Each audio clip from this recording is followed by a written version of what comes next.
আল্লাহ রাব্বুল আলামিন তখন বললেন, ইয়ারহামুকাল্লাহু ইয়া আদম, হে আদম, আল্লাহ রাব্বুল আলামিন তোমার প্রতি দয়া করুক, তোমার প্রতি রহম বর্ষণ করুক। হাঁচির জবাব আল্লাহ তাআলা দিলেন।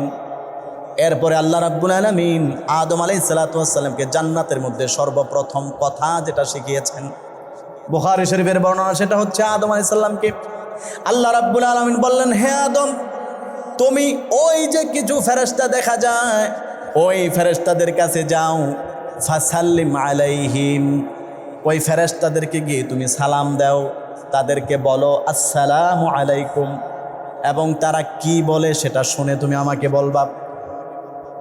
জান্নাতের মধ্যে আদম নবীকে সৃষ্টি করার পরে এটা সর্বপ্রথম ঘটনা। আদম আলাইহিস সালাতু ওয়াস সালাম সামনের দিকে গেলেন, অনেক ফেরেশতারা বসে আছেন। তিনি যাওয়ার পরে সেই জায়গার মধ্যে তাদেরকে লক্ষ্য করে বললেন আসসালামু আলাইকুম, অর্থাৎ আল্লাহ পাকের সালাম এবং শান্তি আপনাদের প্রতি বর্ষিত হোক। আদম আলাইহিস সালাম যখন তাদেরকে সালাম দিলেন, সালাম দেওয়ার পরে তখন সমস্ত ফেরেশতারা জবাব দিলেন ওয়া আলাইকুমুস সালাম ওয়া রাহমাতুল্লাহ, তোমার প্রতি আল্লাহ তাআলার শান্তি, এবং একটা কথা বাড়ায় বলছেন ওয়া রাহমাতুল্লাহ, এবং আল্লাহর রহমত বর্ষিত হোক। সুবহানাল্লাহ বলেন। আদম আলাইহিস সালাতু ওয়াস সালাম আল্লাহ রাব্বুল আলামিনকে বললেন, রাব্বুল আলামিন, আমি তাদেরকে সালাম দিয়েছি, তারা উত্তরে ওয়া আলাইকুমুস সালাম ওয়া রাহমাতুল্লাহ এটা বলেছে। আল্লাহ রাব্বুল আলামিন বলেন, তাহলে শোনো, ফাহাদা তাহিয়াতুকা ওয়া তাহিয়াতু বানিকা বাইনাহুম, আমি আল্লাহ তাআলা ওই ফেরেশতাদের উত্তরটাকেই তুমি এবং তোমার কিয়ামত পর্যন্ত যত সন্তান আসবে তাদের জন্য পরস্পর সাক্ষাতের অভিবাদন হিসাবে নিযুক্ত করলাম। মুআজ্জাজ মুহতারাম প্রিয় মুসল্লিয়ানে কেরাম, মহান রব্বুল আলামিন আল্লাহ সুবহানাহু ওয়া তাআলার দরবারে আলী শানে লক্ষ কোটি শুকর ও সুজুদ, যিনি আমাদেরকে আজকের এই পবিত্র জুমার দিনে সালাতুল জুমা আদায় করার লক্ষ্যে নামাজ পূর্ববর্তী সময়ে কিছু দ্বীনি কথা বলা এবং শোনার জন্য আল্লাহর ঘর মসজিদে আমাদেরকে আসার বসার তৌফিক দান করেছেন। এই জন্য সকলে দিল থেকে কালিমাতুশ শুকর আদায় করি, আলহামদুলিল্লাহ। আমি আজকে আপনাদের সম্মুখে আলোচনা করব ইসলামের অত্যন্ত গুরুত্বপূর্ণ একটা বিধান, সালাম। সালামের গুরুত্ব, ফজিলত এবং আদব সংক্রান্ত বিষয়। এ বিষয়ে খুঁটিনাটি যা আছে সবগুলো আলোচনা করার চেষ্টা করব ইনশাআল্লাহ। আমাদের সবার জন্য উপকার হয় এমন কিছু কথা যেন মহান রব আল্লাহ তাআলা আমি অধমের জবান থেকে বের করে দেয়, সবাই বলি আমিন। এর আগে আরেকটা বিষয় আপনাদের সকলের অবগতির জন্য, যেহেতু আমি আমার জুমার আলোচনায় সমসাময়িক অনেক বিষয় আলোচনা করে থাকি, একটা বিষয় আপনাদের সকলের নলেজে দিয়ে রাখি। অনেকেই ইতিমধ্যে জেনেছেন অথবা অনেকেই এই বিষয়টা এখনও জানেন না। সেটা হচ্ছে বর্তমান অন্তর্বর্তীকালীন সরকার ডক্টর মোহাম্মদ ইউনূস সাহেব, উনি গতকালকে একটা বিষয়ে অনুমোদন দিয়েছেন, যেই বিষয়টার সাথে বাংলাদেশের উলামায়ে কেরাম এবং যারা তাওহীদপন্থী তারা কেউ এটাকে সমর্থন করে না। সাংঘর্ষিক একটা বিষয়। বিষয়টা হচ্ছে জাতিসংঘের মানবাধিকার পরিষদের একটা অফিস আমাদের বাংলাদেশের ঢাকায় তারা করতে চায়। আমাদের দেশের সাধারণ মানুষ অনেকেই এই বিষয়গুলো সম্পর্কে অবগত না, যে মানবাধিকার একটা সংগঠন জাতিসংঘের পক্ষ থেকে, এটা তো ভালো জিনিস, এটা তো হতেই পারে, তাতে সমস্যার কি আছে? উলামায়ে কেরাম সেটার বিরোধিতা কেন করে?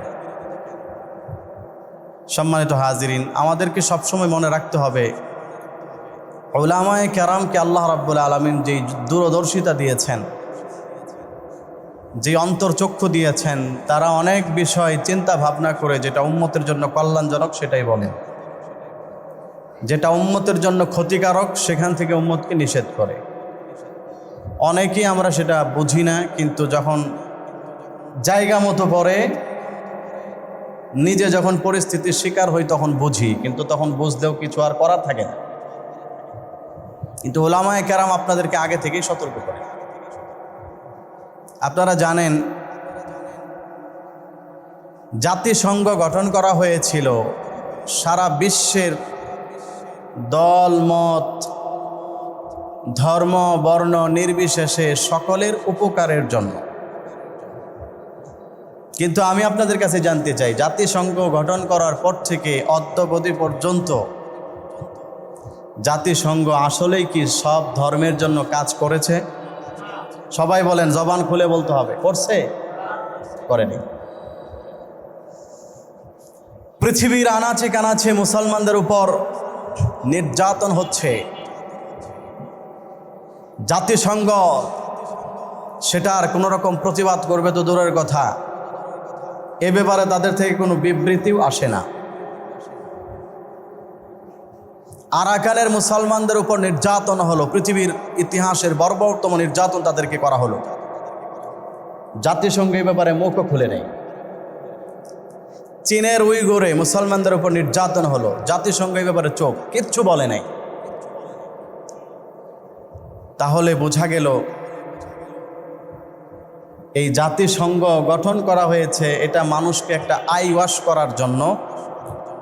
আসলে জাতিসংঘ এরা মুসলমানদের কল্যাণে, ইসলামের কল্যাণে কোনো কাজ করবে তো দূরের কথা, মুখের কথাটাও তারা বলে না।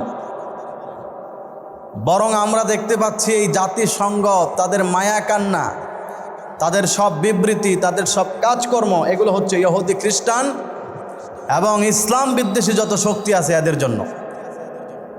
যেটার বাস্তব প্রমাণ আপনারা দেখেছেন বিগত কয়েক বছরে ফিলিস্তিনি অসহায় মুসলমানদের উপরে যেই পরিমাণ নির্যাতন এই সন্ত্রাসী ইসরায়েল বাহিনী করেছে, হাজার হাজার অবলা নারীদেরকে শহীদ করেছে, হাজার হাজার শিশু বাচ্চাদেরকে শহীদ করেছে, তাদেরকে ভিটে বাড়ি ছাড়া করেছে।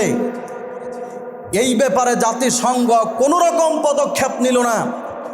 কিন্তু যখন ইরান ওই বর্বর ইসরায়েল বাহিনীকে শায়েস্তা করার জন্য এদের উপর যখন আক্রমণ করেছিল, তখনই জাতিসংঘের মায়াকান্না শুরু হয়ে গেছে ইসরায়েলের জন্য। তখন তারা বলতে শুরু করছে যে ইরান মানবাধিকার লঙ্ঘন করতেছে। আমার জানার বিষয় হচ্ছে, ইরান যদি ইসরায়েলের উপর হামলা করে মানবাধিকার লঙ্ঘন করে থাকে, এটা যদি তাদের অপরাধ হয়ে থাকে, তাহলে নিজের দেশ, নিজের ভূমিতে যেই ফিলিস্তিনিদেরকে বর্বরভাবে আক্রমণ, যেই জারজ এই ইহুদিরা করেছে, এরা পৃথিবীর সবচাইতে বড় মানবাধিকার লঙ্ঘন করেছে। কথা বলুন ঠিক কিনা? তাহলে ইতিহাস থেকে এই পর্যন্ত আমাদের সামনে যেটা প্রমাণ হলো, মানবাধিকার আসলে মূলত ইসলামের পক্ষে কোনো কাজ করে না, এদের সব কাজকর্ম হচ্ছে ইসলামের বিপক্ষে। আজকে তারা বাংলাদেশে মানবাধিকার কমিশনের অফিস খুলতে চায়। উদ্দেশ্য হচ্ছে বাংলাদেশে যদি কোনো মানবাধিকার আইন লঙ্ঘন হয়, তাহলে দেশের আইনের পাশাপাশি তারাও হস্তক্ষেপ করবে। আপনি বিষয়টা চিন্তা করতে পারতেছেন কোন দিকে আগাচ্ছে? বাংলাদেশের প্রশাসন, বাংলাদেশের আইন যেরকম যারা মানবাধিকার লঙ্ঘন করবে তাদেরকে যেরকম বিচার করবে, এই ব্যাপারে তারাও কিছু একটা করতে চায়। এবং বাংলাদেশের মানুষকে তারা মানুষের অধিকার শিখাইতে আসছে, সভ্যতা শিখাইতে আসছে। আমাদের কথা স্পষ্ট, কোনো অসভ্য থেকে সভ্যতা শিখার মতো আমাদের জন্য কিছু নাই। কথা বলেন ঠিক না বেঠিক? আমাদের জন্য আদর্শ হচ্ছে বিশ্বনবী মুহাম্মদুর রাসূলুল্লাহ সাল্লাল্লাহু আলাইহি সাল্লাম। আমার নবী আমাদেরকে আদর্শ শিখিয়েছেন। মানুষের অধিকার কি এটা আমাদেরকে আমাদের নবী শিখিয়েছেন। এমনকি একটা প্রাণীর সাথে, একটা পশুর সাথে কি আচরণ করতে হবে আমার ইসলাম সেটা আমাকে খুব ভালো করে শিখিয়েছে। সুতরাং কোনো ভিনদেশি, অমানবিক এবং অসভ্যদের থেকে, যাদের নিজেদের দেশের মধ্যে কোনো মানবাধিকার নাই এবং যারা ইসরায়েলকে সহযোগিতা করেছে এবং ফিলিস্তিনকে হামলা করার পরে ফিলিস্তিনিদের পক্ষে যারা কোনো রকম মানবাধিকার দেখানোর কোনো নিয়ম কানুন কিচ্ছু করে নাই, তারা আমাদের বাংলাদেশে আসবে মানবাধিকার শিখাইতে। এই রকম মানব অধিকারের অফিস এই বাংলাদেশের তাওহিদি জনতা বাংলাদেশে চায় না। কথা বলুন ঠিক কিনা? আপনারা জানেন গত সপ্তাহে জুমার দিন বাংলাদেশের জাতীয় মসজিদ বাইতুল মুকাররমের খতিব হযরতুল আল্লাম আব্দুল মালিক সাহেব হাফিজাহুল্লাহ প্রতিবাদ করেছেন যে বাংলাদেশের মানুষের লজ্জা হওয়া উচিত যে কি করে তারা বাংলাদেশে মানবাধিকার এই নামে জাতিসংঘের অফিস করতে দেয়, অথচ তাদের সামনে কোরআন এবং সুন্নাহ আছে মানবাধিকার শিখার জন্য, মানুষের অধিকার শিখার জন্য। আল্লাহ রসুলের হাদিস আছে, নবীজির আদর্শ আছে। সুতরাং এই আদর্শকে বাদ দিয়ে ওরা সেগুলোকে করতে চায়। আমি বলি, আমার তো মনে হয়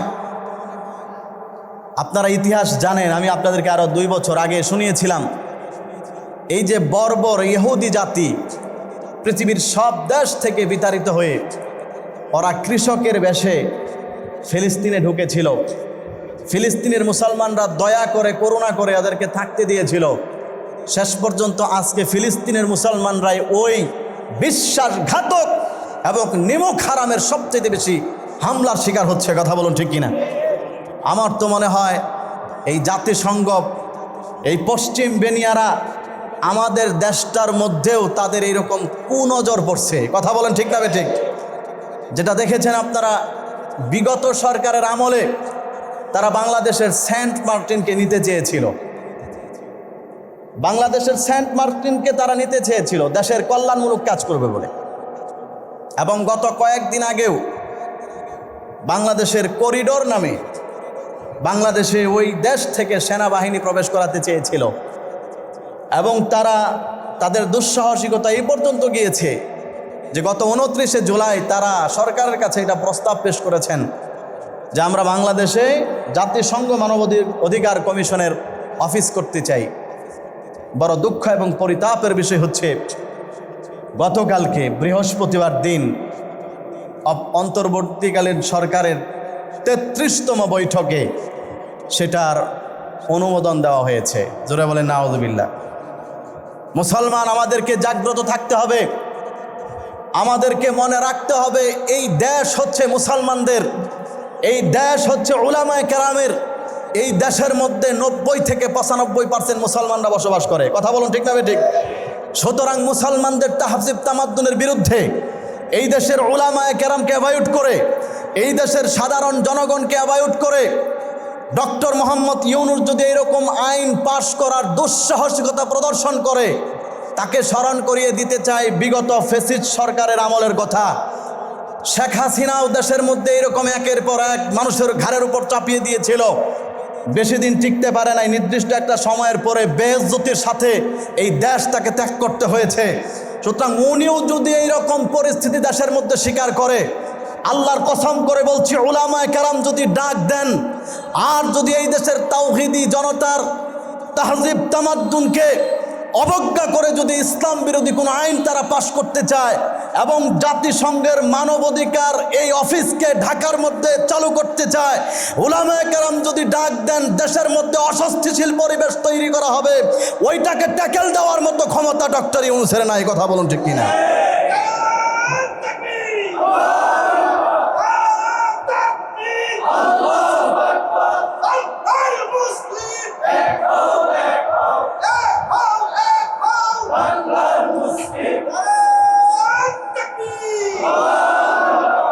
আমার ভাইয়েরা, আমি আপনাদেরকে সতর্ক করলাম, সবাই এ ব্যাপারে সতর্ক থাকবেন।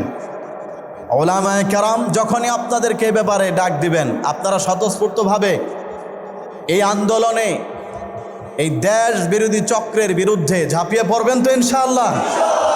এটা আমাদের ঈমান, এটা আমার রসুলের শিক্ষা, আমার দেশপ্রেম। কোনো ভিনদেশীদের থেকে আমাদেরকে মানবাধিকার শিখতে হবে না। কথা বলেন ঠিক না বেঠিক? ওরা নিজেরাই তো পৃথিবীর সবচেয়ে বড় অসভ্য। কি বলেন, ইংরেজদের চাইতে বড় অসভ্য আর কেউ আছে পৃথিবীতে? এরা সবচেয়ে বড় অসভ্য। সুতরাং তাদের থেকে আমরা কি সভ্যতা শিখব? ওদের থেকে আমাদের শেখার কিছু নাই। আল্লাহ আমাদেরকে বোঝার তৌফিক দান করুক, বলেন আমিন। আবার ভাইয়েরা, আমি শুরুতেই বলেছি আমার আজকের আলোচনার বিষয়বস্তু হচ্ছে সালাম এর গুরুত্ব এবং ফজিলত সংক্রান্ত বিষয়। সময়ের সংক্ষিপ্ত পরিসরে আমি আপনাদের সামনে এ ব্যাপারে কয়েকটি কথা বলবো। ওমা তৌফিকি ইল্লা বিল্লাহ। আমি আপনাদের সম্মুখে কোরআনুল কারীমের সূরাতুন নিসা-এর ৮৬ নম্বর আয়াত তিলাওয়াত করেছি। আয়াতের মধ্যে আল্লাহ রাব্বুল আলামিন বলেন, ওয়া ইযা হুয়্যিতুম বিতাহিয়্যাতিন ফাহাইয়্যু বিআহসানা মিনহা আও রুদ্দুহা। আল্লাহ তাআলা বলেন, যখন তোমরা কারো পক্ষ থেকে অভিবাদিত হবে, তোমাদেরকে কেউ যখন অভিবাদন জানাবে, সালাম দিবে, তখন তোমরা তার চাইতে উত্তম কথার মাধ্যমে সেটার জবাব দিবে, অথবা সেম সে যতটুকু বলেছে এতটুকু কথার মাধ্যমে তার জবাব দিবে। এ হলো আয়াতের অর্থ। প্রিয় ভাইয়েরা আমার, সালাম হচ্ছে মুসলমানদের জন্য অভিবাদন। পৃথিবীতে যেই কোনো জাতি তাদের নির্দিষ্ট একজন আরেকজনের সাথে সাক্ষাৎ হলে পরস্পর কথাবার্তা এবং কিছু অভিবাদন, এগুলো তাদের ধর্মের মধ্যে আছে। সালাম হচ্ছে এমন একটা শিক্ষা, সালাম হচ্ছে এমন একটা অভিবাদন যেটা আমাদেরকে শিখিয়েছেন স্বয়ং রব্বুল আলামিন আল্লাহ সুবহানাহু ওয়া তাআলা। বলেন সুবহানাল্লাহ। এবং এটার গুরুত্ব অনেক। আমি আপনাদেরকে একটা হাদিস শোনাই। হাদিসের মধ্যে আছে অত্যন্ত গুরুত্বপূর্ণ একটি হাদিস, যেই হাদিসটি মুসলিম শরীফের মধ্যে বর্ণিত হয়েছে। আল্লাহ রসুল সাল্লাল্লাহু আলাইহি ওয়াসাল্লাম ইরশাদ করেছেন, قال رسول الله صلى الله عليه وسلم حق المسلم على المسلم ست قيل ما هن يا رسول الله قال إذا لقيته فسلم عليه وإذا دعاك فأجبه وإذا استنصحك فانصح له وإذا عطس فحمد الله فسمته وإذا مرض فعده وإذا مات فاتبعه أو كما قال عليه الصلاة والسلام। আমার ভাইরা, আল্লাহর নবী বিশ্ব নবী মুহাম্মদুর রাসূলুল্লাহ সাল্লাল্লাহু আলাইহি ওয়াসাল্লাম বলেন, একজন মুসলমান আরেকজন মুসলমানের উপরে 6টা হক আছে। 1 নাম্বার হক, নবীজি বলেন, ইযা লাকিতাহু ফাসাল্লিম আলাইহি, যখন তুমি মুসলমানের সাথে সাক্ষাৎ করবে তখন তুমি তাকে সালাম দিবে।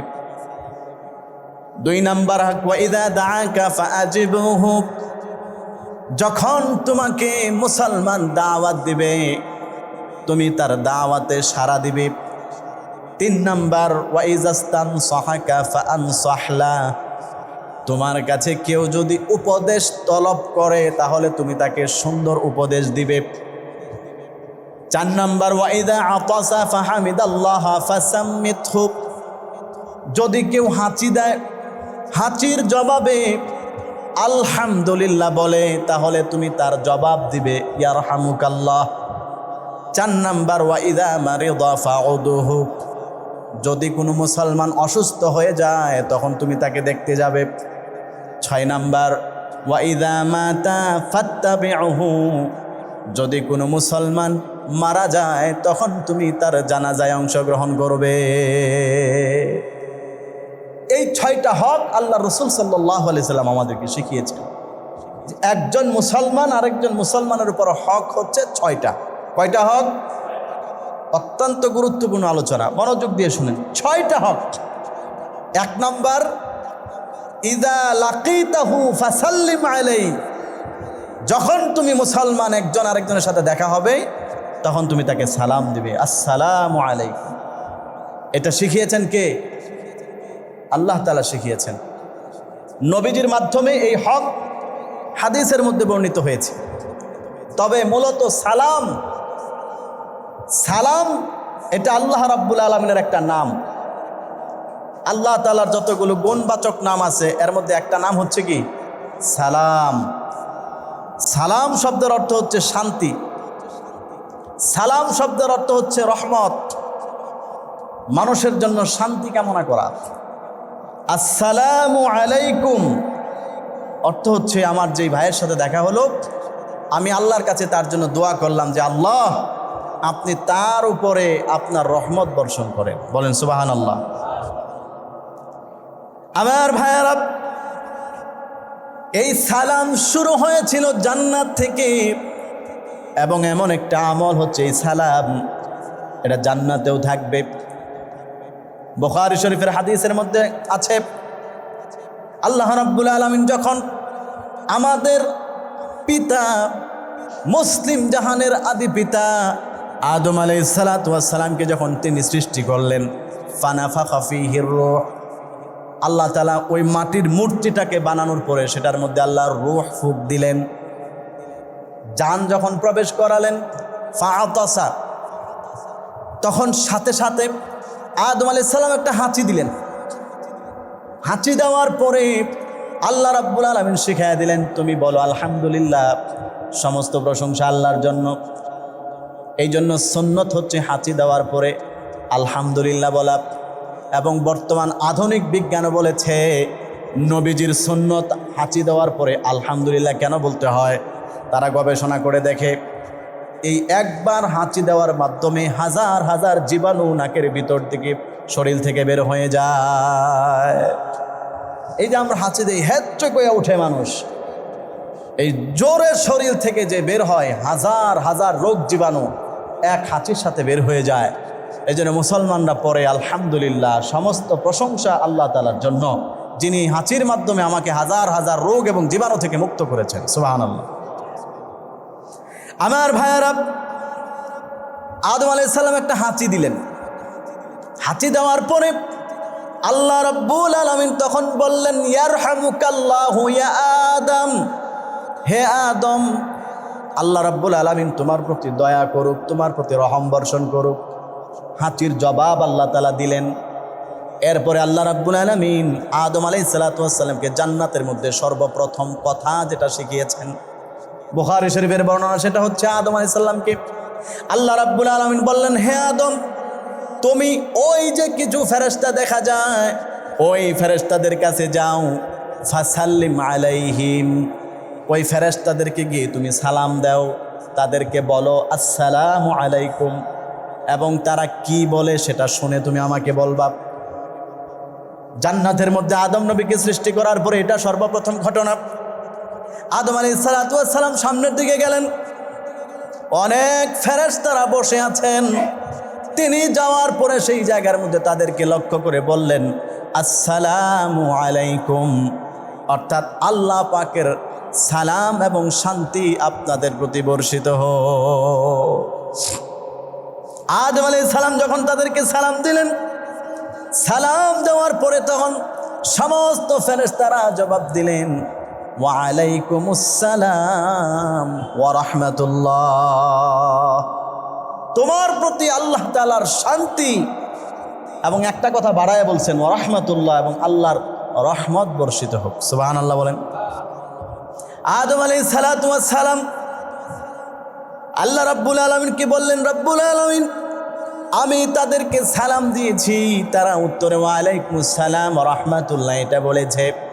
আল্লাহ রাব্বুল আলামিন বলেন, তাহলে শোনো, ফাহাদা তাহিয়াতুকা ওয়া তাহিয়াতু বানিকা বাইনাহুম, আমি আল্লাহ তাআলা ওই ফেরেশতাদের উত্তরটাকেই তুমি এবং তোমার কিয়ামত পর্যন্ত যত সন্তান আসবে তাদের জন্য পরস্পর সাক্ষাতের অভিবাদন হিসাবে নিযুক্ত করলাম। তোমার জন্য এবং তোমার যত সন্তান পৃথিবীতে আসবে কিয়ামত পর্যন্ত তাদের সবার জন্য আমি আল্লাহ রাব্বুল আলামিন অভিবাদন দেখার সময় কি বলবা, কি দিয়ে শুরু করবা, সেটা হচ্ছে আসসালামু আলাইকুম। শিখাই দিয়েছেন কে? সবাই বলেন না, কে শিখাইছেন? আল্লাহ শিখাইছেন। তাহলে সালাম আসছে কোত্থেকে? জান্নাত থেকে। আদম নবীকে সৃষ্টি করার পরে সর্বপ্রথম কথা আল্লাহ যেটা শিখাইছেন সেটা হচ্ছে ওই ফেরেশতাদেরকে সালাম দাও। তাহলে এই হাদিস থেকে বোঝা গেল সালাম এটা জান্নাত থেকে এসেছে। এই জন্য এখান থেকে আমাদের জন্য আরেকটা বিষয় শিক্ষণীয় আছে, সেটা হচ্ছে কেউ যদি আমাদেরকে সালাম দেয় তাহলে হাদিসের পরিভাষ্য হচ্ছে যতটুকু সালামের অংশ বলবে আপনি উত্তর দেওয়ার সময় এর চাইতে আরেকটু বাড়ায় বলবেন, যেটা আল্লাহ তাআলা কোরআনুল কারীমের মধ্যে বলেছেন, ওয়া ইযা হুয়্যিতুম বিতাহিয়্যাতিন, তোমরা যখন কারো কাছ থেকে সালাম পাও, ফাহাইয়ু বিআহসানা মিনহা, তখন সালামের উত্তর দিবে এর চাইতে উত্তমভাবে, আও রুদ্দুহা, অথবা সে যতটুকু বলেছে ঠিক ততটুকু বলবে। এটা হলো সরাসরি কোরআনের আয়াতে আল্লাহ শিখাইছে। আমার ভাইয়েরা, এই জন্য আল্লাহর নবী বিশ্ব নবী মুহাম্মদুর রাসূলুল্লাহ সাল্লাল্লাহু আলাইহি ওয়াসাল্লাম তিনি বলেন, কেউ যদি সালাম দেয় তুমি যতটুকু সালাম পাইছো তার চেয়ে বাড়িয়ে বলবে। সুতরাং কেউ যদি তোমাকে সালাম দেয় আসসালামু আলাইকুম, তুমি উত্তর দিবা ওয়া আলাইকুমুস সালাম ওয়া রাহমাতুল্লাহ। কেউ যদি তোমাকে সালাম দেয় আসসালামু আলাইকুম ওয়া রাহমাতুল্লাহ, তাহলে তুমি আরেকটু বাড়িয়ে তার উত্তর দিবা ওয়া আলাইকুমুস সালাম ওয়া রাহমাতুল্লাহি ওয়া বারাকাতুহু। নবীজি বলেন, আবার কেউ যদি তোমাকে পুরাটা দিয়ে সালাম দেয় আসসালামু আলাইকুম ওয়া রাহমাতুল্লাহি ওয়া বারাকাতুহু, আল্লাহর নবী আমাদেরকে শিখিয়ে দিয়েছেন আমার উম্মতেরা, তাহলে তোমরা তার সালামের উত্তরে ওয়া আলাইকুমুস সালাম ওয়া রাহমাতুল্লাহি ওয়া বারাকাতুহু বলে তাকে উত্তর দিবে। সালাম নবীজি আমাদেরকে শিখিয়েছেন। তাহলে আমরা আজকে থেকে ইনশাআল্লাহ আমাদেরকে কেউ যদি সালাম দেয় উনি যতটুকু দিছেন আমি আর চাইতে বাড়ায় বলবো, আমল করবো তো ইনশাআল্লাহ। এখন অনেকে ওয়া জান্নাতুহু ওয়া মাগফিরাতুহু এরকম কিছু বৃদ্ধি করে, এটা বেদাত। হাদিসের মধ্যে এই অংশ নাই। আসসালামু আলাইকুম ওয়া রাহমাতুল্লাহি ওয়া বারাকাতুহু এই পর্যন্ত আছে, এতটুকু দিব। নবীজি আমাদেরকে এতটুকু শিখাইছেন। তবে কেউ যদি ওয়া আলাইকুমুস সালাম শুধু এতটুকুও যদি বলে তারপরেও সালাম আদায় হয়ে যাবে।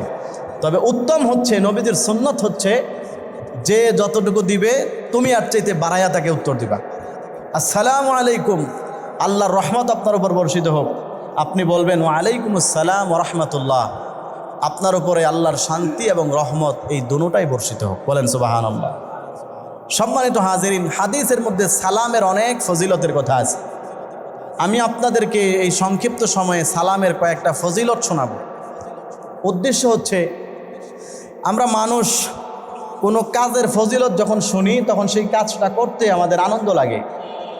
সালাম দিলে কি লাভ, কি ফজিলত, এটা যদি শুনি তাহলে আমাদের সালাম দিতে আগ্রহ পয়দা হবে। আমার ভাইয়েরা, সালাম হচ্ছে এমন একটা ইবাদত, যেই ইবাদতের মাধ্যমে আমাদের আমলনামার মধ্যে নেকি জমা হয়ে যায়। নেকি কি জিনিস? নেকি হচ্ছে এমন একটা জিনিস, কিয়ামতের দিন মানুষ যেই দিন মহা বিপদে পড়ে যাবে, গোটা দুনিয়া এবং সব কিছু যদি আল্লাহর রাস্তায় দিয়ে দিতে চায়, এটার বিনিময়েও সে কিয়ামতের দিন একটা নেকি আরেকজন থেকে পাবে না। একটা নেকির এত মর্যাদা। এবার আসুন সালাম দিলে কতটুকু মর্যাদা পাওয়া যায়। হাদিসের মধ্যে আছে, হযরত ইমরান ইবনে হুসাইন রাদিয়াল্লাহু তাআলা আনহু থেকে বর্ণিত হাদিস। তিনি বলেন, নবীজি বসে আছেন, এমন সময় এক ব্যক্তি নবীজির কাছে আসলো। নবীজির দরবারে এসে আল্লাহর নবীকে তিনি সালাম দিলেন, আসসালামু আলাইকুম। নবীজিকে এতটুকু সালাম দিলেন, আল্লাহর নবী বললেন, ও সাহাবী, এতটুকু সালাম দেওয়ার কারণে তোমার আমল নামার মধ্যে 10টি নেকি জমা হয়ে গিয়েছে। কিছুক্ষণ পরে আরেকজন সাহাবী আসলো, এবার তিনি আরেকটু বাড়িয়ে সালাম দিলেন, আসসালামু আলাইকুম ওয়া রাহমাতুল্লাহ। এতটুকু অংশ তিনি বললেন। আল্লাহ নবী বললেন, ও সাহাবী, এই সালামের মধ্যে রহমাতুল্লাহ শব্দটা বাড়ায় বলার কারণে তোমার আমল নামার মধ্যে 20টি নেকি আল্লাহ জমা করে দিয়েছে। এরপরে আরেকজন সাহাবী আসলো, তিনি আসার পরে এবার সালাম দিলেন, আসসালামু আলাইকুম ওয়া রাহমাতুল্লাহি ওয়া বারাকাতুহু। আল্লাহর নবী বলেন, তিরমিজি শরীফের হাদিস, ও সাহাবী, এই পরিপূর্ণ সালাম দেওয়ার কারণে আল্লাহ রাব্বুল আলামিন তোমার আমল নামার মধ্যে 30টি নেকি জমা করে দিয়েছে। 30টা নেকি আল্লাহ তোমার আমল নামায় দিয়েছেন। আমরা অনেকে ভাবতে পারি যে 30টা নেকি, এটা কি বেশি কিছু হলো? মনে রাখতে হবে, আমাদের 30 টাকার মতো 30টা নেকি না। এক একটা নেকির এত দাম, গোটা পৃথিবী বিক্রি করলেও একটা নেকির দাম হবে না। কিয়ামতের দিন বহু মানুষ মাত্র এক নেকির অভাবে জাহান্নামের ফয়সালা হবে। একটা নেকি শর্ট, জাহান্নামে যেতে হবে। সব ঠিক আছে, মাত্র এক নেকির অভাব, জাহান্নামে যেতে হবে। তাহলে চিন্তা করেন একটা নেকির দাম কত। আল্লাহ রসুল বলেন, একবার আসসালামু আলাইকুম কাউকে বললে আল্লাহ তাআলা ওই ব্যক্তির আমল নামায় 30টা নেকি দান করে দেন। বলেন সুবহানাল্লাহ। এই জন্য সালাম দিব, অসংখ্য নেকি আমল নামার মধ্যে জমা হবে। মুসলিম শরীফের মধ্যে আছে, ক্বালা রাসূলুল্লাহি সাল্লাল্লাহু আলাইহি ওয়াসাল্লাম, আওয়ালা আদুল্লুকুম আলা শাইইন ইযা ফাআলতুমুহু তাহাবাবতুম। আল্লাহর নবী সাহাবীদেরকে বলেন, ও আমার সাহাবীরা, আমি কি তোমাদেরকে এমন একটা আমলের কথা বলে দিব না, যেই আমলটা যখনই তোমরা করবে আল্লাহ রাব্বুল আলামিন পরস্পরের মধ্যে মহব্বত বৃদ্ধি করে দিবে। সাহাবায়ে কেরাম প্রশ্ন করলেন, ইয়া রাসূলুল্লাহ, ইয়া হাবিবাল্লাহ, এমন কি আমল যেটা করার মাধ্যমে পরস্পরের মধ্যে মহব্বত বৃদ্ধি পায়, ভালোবাসা বৃদ্ধি পায়? আপনি আমাদেরকে শিখিয়ে দেন। আল্লাহর নবী তখন বললেন, আফশুস সালামা বাইনাকুম, তোমরা পরস্পরে একজন আরেকজনকে সালাম দাও, বেশি বেশি সালামের প্রচার প্রসার ঘটাও। যাকে সালাম দিবে আল্লাহ তাআলা তার মধ্যে এবং তোমার মধ্যে মহব্বত, হৃদ্যতা এবং ভালোবাসা তৈরি করে দিবে। সালাম দিলে মহব্বত বাড়ে। আজকে আমাদের পরস্পরের মধ্যে মহব্বত নাই, মহব্বতের ঘাটতি, একজন আরেকজনকে হিংসা করি। এটার কারণ সালামের অভাব। সালাম দিলে ভিতর থেকে হিংসা আল্লাহ দূর করে দেয়, অহংকার আল্লাহ দূর করে দেয়। আর সালাম দিলে অটোমেটিক ওই লোকের প্রতি আপনার মহব্বত আল্লাহ তৈরি করে দিবে। এটা আল্লাহর ওয়াদা। এই জন্য আমরা একজন আরেকজনকে দেখা হলে সালাম দিব। কখন কখন সালাম দিব অথবা কতক্ষণ পরে সালাম দেওয়া যায়, এ ব্যাপারে আবু দাউদ শরীফের এক হাদিসের মধ্যে আছে, আল্লাহ রসুল সাল্লাল্লাহু আলাইহি ওয়াসাল্লাম বলেছেন, তোমরা একজন আরেকজনকে সালাম দিবে। সালাম দেওয়ার পরে একটা গাছের আড়াল হলো, যখন ওই গাছ ক্রস করে আবার তার সামনাসামনি হবে, তখন আবার তুমি তাকে সালাম দিবে। সুবহানাল্লাহ। একটা গাছ, মনে করেন আমি একজনকে সালাম দিলাম, এরপরে সেই গাছের আড়ালে চলে গেছে। এই যে এতটুকু চোখের আড়াল হলো 1-2 সেকেন্ড সময়, এরপরে আবার সামনে দেখা হলো। নবীজি বলেছেন তুমি তাকে আবার সালাম দাও, কারণ সালাম দিলেই আমাদের আমল নামার মধ্যে কমপক্ষে 30 নেকি জমা করে দিবেন কে? আপনারা কি জুমার দিন বসে বসে ঘুমাইতেছেন নাকি? আল্লাহর নামটা একটু জোরে মহব্বতের সাথে নেন। নেকি দিবেন কে? আরে জোরে বলেন, পিছনে যারা আছে কথা বলতেছে না। নেকি দিবেন কে? আল্লাহ তাআলা। এই জন্য সালাম দিব। সালাম দিলে আমার লাভ, যত সালাম দিব তত নেকি হবে। আজকে আমাকে যদি বলা হয়, আমাদের কাউকে যদি বলা হয় আপনি যতবার সালাম দিবেন প্রত্যেকবার সালামে আপনাকে 10 টাকা করে দেওয়া হবে। চিন্তা করেন, এই লোকে যারে পাবে তাকেই সালাম দিবে। এমনকি হিন্দুকে যদি পায় তারাও সালাম দিবে, কারণ আমার 10 টাকা লাগবে। কারণ একবার সালাম দিলেই 10 টাকা। কি বলেন, দিবে কি দিবে না? অথচ আমার আপনার পরকালের কত বড় পুঁজি জমা হচ্ছে, একবার সালাম দিলে 30 নেকি, অন্য হাদিসে আছে 90 নেকি। তাহলে যতবার সালাম দিব ততবার নেকি আল্লাহ তাআলা আমলনামার মধ্যে জমা করে দেবে। আমার ভাইয়েরা, সাহাবায়ে কেরাম রিদওয়ানুল্লাহি তাআলা আলাইহিম আজমাইন সালামের ব্যাপারে এত বেশি গুরুত্ব তারা দিতেন, একজন আরেকজনকে দেখা হলেই প্রতিযোগিতামূলক আগায় যেত কে কাকে সালাম দিতে পারে। সবাই সবাইকে সালাম দেওয়ার জন্য উদ্গ্রীব থাকতো, ব্যতিব্যস্ত হয়ে যেত। এমনকি হাদিসের মধ্যে আছে সাহাবায়ে কেরাম সালাম দেওয়ার জন্য বাজারে যেতেন, যেন বেশি মানুষ দেখা হবে, বেশি মানুষকে সালাম দিব আর আমল নামার মধ্যে বেশি পরিমাণে নেকি জমা হবে। হযরত আব্দুল্লাহ ইবনে উমর রাদিয়াল্লাহু তাআলা আনহু, ওনার ব্যাপারে বর্ণিত আছে পৃথিবীর নিকৃষ্টতম জায়গা হচ্ছে বাজার। সাহাবায়ে কেরাম প্রয়োজন না থাকলে বাজারে যেতেন না, কিন্তু আব্দুল্লাহ ইবনে উমর রাদিয়াল্লাহু তাআলা আনহু সব সময় তিনি বাজারে যেতেন। কোনো কাজ নাই, আমরা যেরকম কোনো কাজ না থাকলেও বাজারে যাই, সাহাবায়ে কেরাম এরকম কাজ না থাকলেও বাজারে যেতেন। তবে উদ্দেশ্যটা ছিল ভিন্ন। সাহাবী বাজারের শুরু দিক দিয়ে ঢুকতেন, এক একজনকে সালাম দিতে থাকতেন, সালাম দিতে দিতে দিতে দিতে বাজারের শেষ মাথা পর্যন্ত যেতেন। সবাইকে সালাম দেওয়া শেষ হতো, অসংখ্য নেকি আমল নামার মধ্যে জমা করে ওই সাহাবী তখন তার বাড়িতে ফিরে যেত। বলেন সুবহানাল্লাহ। আর আমরা তো বাজারে যাই কি করার জন্য? অযথা সময় নষ্ট করার জন্য, চায়ের স্টলে বসে আড্ডাবাজি করার জন্য। আর সাহাবায়ে কেরাম বাজারে যেতেন যে বেশি লোক তো রাস্তাঘাটে পাওয়া যায় না, এই জন্য বাজারে যাব, লোক বেশি পাবো, সালাম দিব আর সওয়াব হবে। সুবহানাল্লাহ। এই জন্য আব্দুল্লাহ ইবনে উমর রাদিয়াল্লাহু আনহু তিনি বলেন, ইন্নামা নাগদু লিআজলি সালাম নুসাল্লিমু আলা মান লাকিনা। আমরা প্রতিনিয়ত সাহাবায়ে কেরাম বাজারে যেতাম, সকালবেলা যার সাথেই দেখা হতো তাকেই সালাম দিতাম, শুধুমাত্র নেকি অর্জন করার জন্যই আমরা প্রতিদিন বাজারে যাইতাম। বলেন সুবহানাল্লাহ। এটা ছিল সাহাবীদের আমল। তাহলে আমরা একজন আরেকজনকে দেখা হলে সালাম দিব, বলেন ইনশাআল্লাহ। 3 নম্বর ফজিলত, সালাম যে ব্যক্তি প্রথমে দেয় সে হলো অহংকার মুক্ত। যে ব্যক্তি প্রথমে সালাম দেয় তার ভিতরে কোনো অহংকার নাই, তার ভিতরে বড়ত্ব নাই।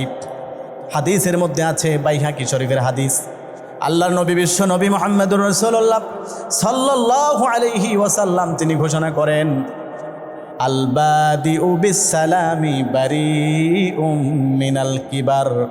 যে ব্যক্তি প্রথমে সালাম দেয় ওই ব্যক্তি অহংকার থেকে মুক্ত থাকে। নবীজি সার্টিফিকেট দিয়েছেন, যে প্রথমে সালাম দেয় সে হচ্ছে অহংকার থেকে মুক্ত। যে ব্যক্তির অন্তরে সরিষা দানা পরিমাণ অহংকার থাকবে সে কোনোদিন জান্নাতে যেতে পারবে না। আর নবীজি বলেন, যে আগে ভাগে সালাম দেয় তার ভিতরে কোনো অহংকার নাই। আমি গ্যারান্টি দিলাম। বলেন তো এই সমস্যাটা আমাদের দেশের মধ্যে আছে না নাই? আমরা কেউ কাউকে আগে সালাম দিতে চাই না। আগে সালাম দেওয়াটাকে মনে করি যে আমি তার কাছে ছোট হয়ে গেলাম। বহুত খতিব সাহেবরা মনে করে আমি আমার মুসল্লিকে সালাম দিব। মুসল্লি কি বুঝে? সুতরাং সে আমাকে সালাম দিবে, আমি তার কাছে সালাম পাও না। আমি আমারা দিয়ে শুরু করছি, পরে আপনারা ধরতেছি। না হলে তো অনেকে বলবেন যে হুজুর খেলে আমগরটাই কয়। আমারা দিয়ে শুরু করলাম যে আমি খতিব সাহেব। আমি মনে করলাম যে আমি খতিব, আমি তো ইসলাম সম্পর্কে বেশি বুঝি, সালাম আমাকে দিবে মুসল্লিরা। ওরা কি বুঝে? ওদেরকে আমি কেন সালাম দিব? এটা অহংকার। ইমাম সাহেব বলল যে মুসল্লি আমাকে সালাম দিব, আমি কেন দিব? এটা অহংকার। মসজিদের সভাপতি সাহেব বলল, মনে করলো আমি মসজিদের সভাপতি, আমাকে সালাম দিবে, আমি কেন দিব? নেতা মনে করলো কর্মীকে আমি কেন সালাম দিব, ওরা আমাকে সালাম দিবে। এটা অহংকার। এই সমস্যা আমাদের সমাজের প্রতিটা সেক্টরে আছে।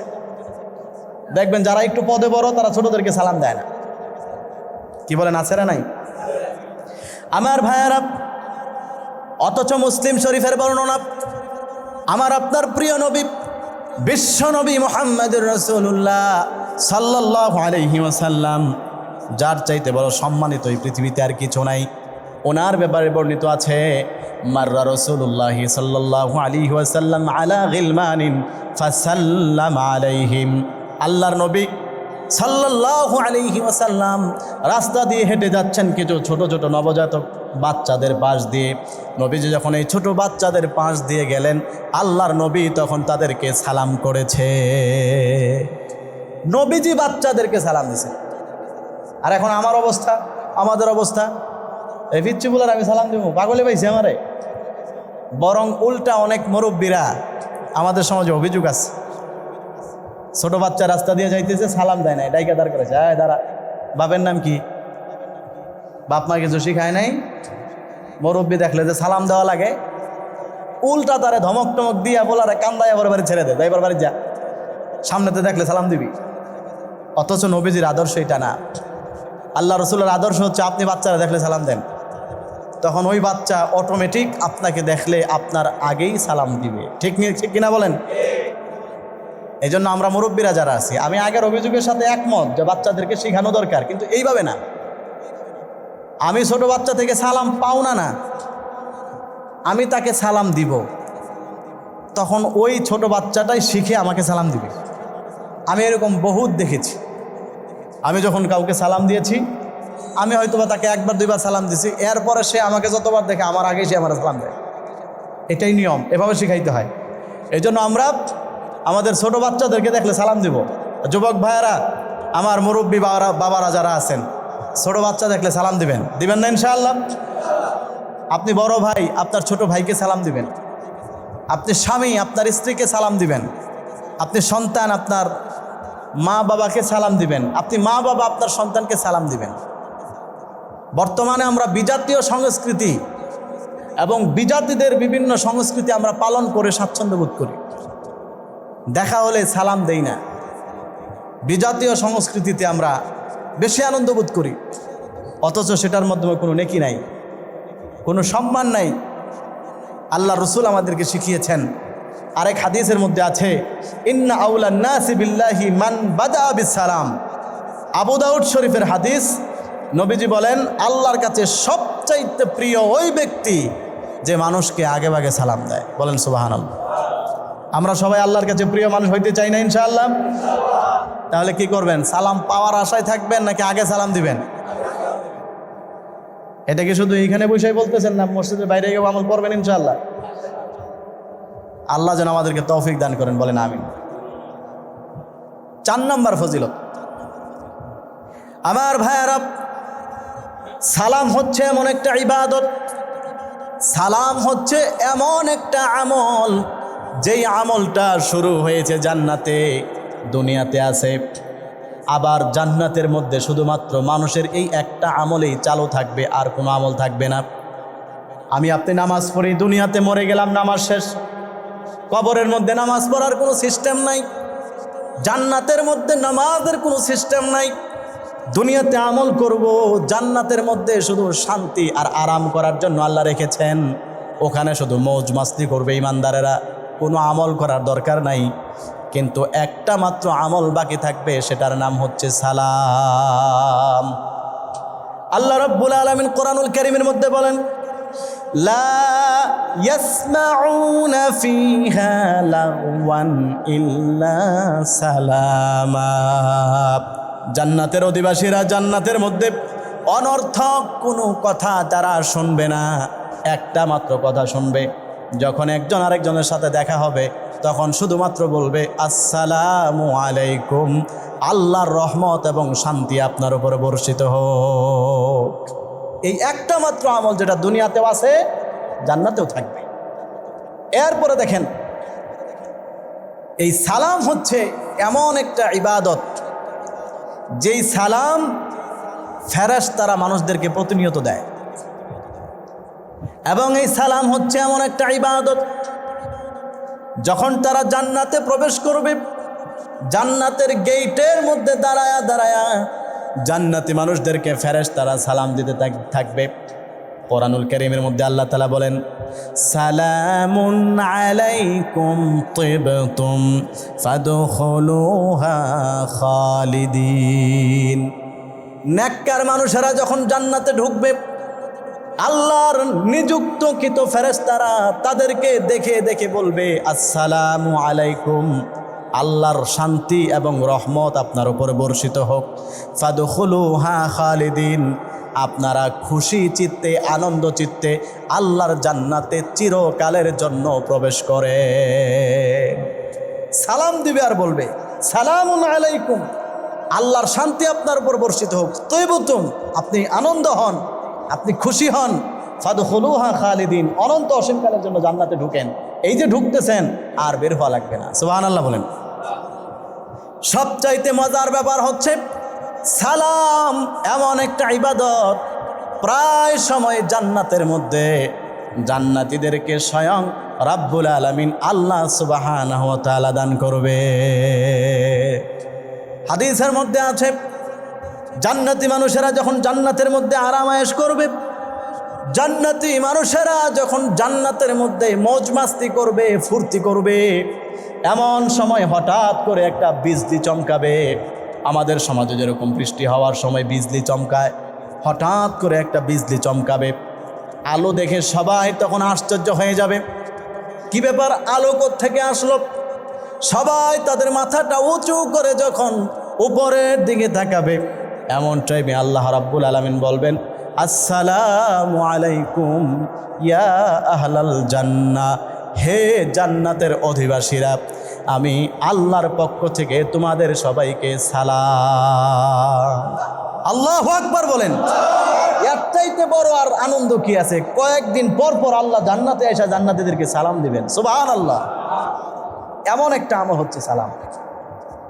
আল্লাহ তাআলা কোরআনুল কারীমের মধ্যে বলেছেন তাহিয়াতুহুম ইয়াউমা ইয়ালকাউনাহু সালাম, যখনই তারা দেখা করবে, একজন আরেকজনের সাথে কথা হবে, তখনই এই জান্নাতের অধিবাসীরা সবাই যে আমলটা সবচেয়ে বেশি করবে সেটা হচ্ছে দেখা হলে একজন আরেকজনকে সালাম দেবে। এই সালাম না দেওয়াটা এটা অত্যন্ত গর্হিত কাজ। সালাম না দেওয়াটাকে হাদিসের মধ্যে নবীজি সাল্লাল্লাহু আলাইহি সাল্লাম অত্যন্ত কৃপণ হিসেবে উল্লেখ করেছেন। আমার ভাইয়ারা, লম্বা এক হাদিস, আমি সংক্ষেপ করে বলছি। যারা সালাম দেয় না তাদেরকে নবীজি কৃপণ বলেছেন। হাদিসের মধ্যে আছে এক ব্যক্তি নবীজির কাছে এসে অভিযোগ করলো, ইয়া রাসূলুল্লাহ, আমার খেজুর বাগানের মধ্যে আরেকজনের একটা খেজুর গাছ আছে, ওই লোক যখন তখন আমার বাগানের মধ্যে ঢুকে যায়, আমার বাগানের মধ্যে যখন ঢুকে তখন আমার পরিবারের পর্দার সমস্যা হয়, আমার বিভিন্ন কাজ করতে সমস্যা হয়। এই জন্য আপনি তাকে যদি একটু ডেকে বুঝাতেন আমার জন্য উপকার হতো। নবীজি সাল্লাল্লাহু আলাইহি ওয়াসাল্লাম ওই লোকটাকে ডাকলেন, ওই সাহাবীকে ডেকে বললেন, ও সাহাবী, আমি তোমার কাছে অনুরোধ করছি, এই যে গাছটা আছে, একটা গাছের কারণে এই লোকটার অনেক সমস্যা হয়, সুতরাং এই খেজুর গাছটা তুমি তার কাছে বিক্রি করে ফেলো। ওই সাহাবী বলল, অসম্ভব, আমি এই খেজুর গাছ বিক্রি করব না। এবার নবীজি বললেন, তাহলে আমার কাছে তুমি একটা বাগানের বিনিময়ে একটা গাছ বিক্রি করো। ওই সাহাবী বলল, অসম্ভব, আমি এই গাছ বিক্রি করব না। আল্লাহর নবী বললেন, তাহলে জান্নাতের মধ্যে একটা খেজুর গাছ তোমাকে দেওয়া হবে, এটার বিনিময়ে তুমি এই গাছটা আমাকে দিয়ে দাও। ওই সাহাবী বলল, অসম্ভব, আমি এই গাছ বিক্রি করব না। আল্লাহর নবী তখন বললেন, মা রাআইতুল্লাযী হুয়া আবখালু মিনকা ইল্লাল্লাযী ইয়াবখালু বিসসালাম। মুসনাদে আহমদের হাদিস। আল্লাহর নবী বলেন, আমি জীবনেও তোমার চাইতে বড় কোনো কৃপণ দেখি নাই। জান্নাতের বিনিময়ে খেজুর গাছ বিক্রি করার অফার তোমাকে দিয়েছি, কিন্তু তুমি সেটা গ্রহণ করো নাই। এত বড় কৃপণ আমি দেখি নাই। তবে তোমার চাইতে আরও বড় কৃপণ হচ্ছে ওই ব্যক্তি আল্লাযী ইয়াবখালু বিসসালাম, যে ব্যক্তি তার মুসলমান ভাইয়ের সাথে দেখা হলে সালাম দেয় না, ও হচ্ছে তোমার চাইতেও আরও বড় কৃপণ। তোমার চাইতেও আরও বড় কৃপণ হচ্ছে সে ব্যক্তি যে দেখা হওয়ার পরে সালাম দেয় না। এই জন্য আল্লাহ রসুল তাদেরকে কৃপণ বলছেন। সম্মানিত হাজিরিন, সময় শেষ। আমি আপনাদেরকে অনেকগুলো ফজিলত শোনালাম। উদ্দেশ্য হচ্ছে আমাদের মধ্যে যেন এই অনুশোচনাটা আসে, এই আগ্রহটা তৈরি হয় যে আমি আরেকজন ভাইকে আমি সালাম আগে দিব ইনশাআল্লাহ, এটা যেন তৈরি হয়। এখন এই সালাম কাকে দিব? পরিচিত অপরিচিত সবাইকে। হাদিসের মধ্যে আছে, সাহাবী নবীজিকে প্রশ্ন করলেন, ইয়া রাসূলুল্লাহ, আইয়ুল আমালি আফদল, সবচেয়ে উত্তম আমল কোনটা? আল্লাহ রাসূল সাল্লাল্লাহু আলাইহি ওয়াসাল্লাম তখন দুইটা আমলের কথা উল্লেখ করেছেন। এক নাম্বার তুতঈমুত তাআম, তুমি মানুষকে খাবার খাওয়াও, এটা উত্তম আমল। দুই নাম্বার ওয়াতাকরাউস সালাম আলা মান আরাফতা ওয়া মান লাম তা'রিফ, বুখারী শরীফের হাদিস। তুমি সবাইকেই সালাম দাও, যাকে চিনো তাকেও সালাম দাও, যাকে চিনো না তাকেও সালাম দাও, এটা সর্বোত্তম আমল। বলেন সুবহানাল্লাহ।